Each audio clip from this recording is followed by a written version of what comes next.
একটা সেন্টারেও আমরা যাতে ফেল না করি, ভোটে জোরে না, ভোটে পাস করতে চাই।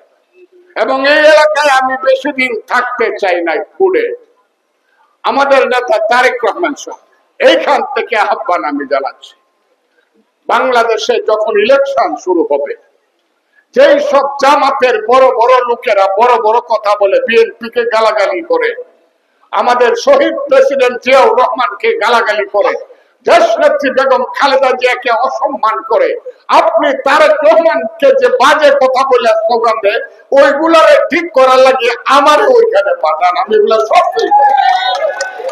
আমি দাবি করছি দলের কাছে আমাকে পাঠান। কারে কারে চেহারাগুলো খুললে দেখাইতে হবে, এইগুলো হলো কুৎসিত চেহারার মানুষ, ইসলাম ধর্মের নামে এরা ব্যবসা করে। ইসলাম ধর্ম হলো আসল, সেই ধর্মে আল্লাহ রাসূল কোরআন, তার নাম হলো শরীয়ত, তারপরে আছে তরিকত, তারপরে আছে মারিফত, তারপরে আছে হাকিকত। এই চারটে যারা বিশ্বাস না করে তারা ফুল মুসলমান না। এই দেশে ইসলাম আছে সুফিবাদ, ওলিয়া উলিয়া, গাউস কুতুব, দরবেশ, হযরত মাইনুদ্দিন চিশতি রাহমাতুল্লাহ আলাইহি, হযরত বখতিয়ার খাকি, নিজামুদ্দিন আউলিয়া, হযরত শাহজালাল শাহপরান, ওই গেছিল তালাশ কল্লা শহীদ শাহ নাসিরউদ্দিন বখতিয়ার। আর যারা এই দেশে ওলিয়া উলিয়া, গাউস কুতুব, দরবেশ আছে, তারা হচ্ছে ইসলাম। এটা কারা কারা বিশ্বাস করেন বলেন তো দেখি? হ্যাঁ, রাজাকারদের বক্তৃতা শুনে মানুষ মুসলমান হয়েছে কি?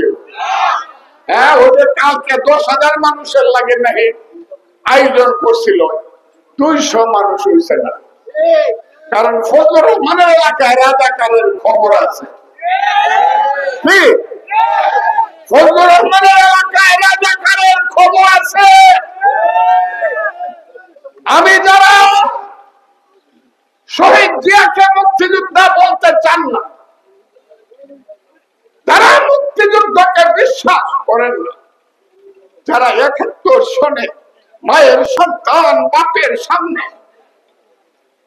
রক্ত দিয়ে গেছে, পিতার সামনে কন্যাকে ধর্ষণ করেছে, যারা আমার লক্ষ লক্ষ লোককে হত্যা করেছে, যারা আমার 2 লক্ষ মা বোনকে বেইজ্জত করেছে, এইটা যারা বিশ্বাস করে না এবং এটার প্রতিবাদ যারা করতে চায় না, আমি তাদের ভোট চাই না। কথাটা কি বুঝছেন আপনারা? এতে যদি আল্লাহ আমারে ফেল করায় দিয়ে দিব। যারা মুক্তিযুদ্ধে বিশ্বাস করেন না, আবারও বলি, 71 সালে মুক্তিযুদ্ধ হয়েছিল, যারা বিশ্বাস করেন না তাদের ভোট আমি চাই না। খুব ক্লিয়ার কথা। আমি দেখতে চাই দেশে আমি বাঁচবো না মরবো। আমি চাই এই দেশে মুক্তিযুদ্ধ থাকুক। আমার সোনার বাংলা, আমি তোমায় ভালোবাসি।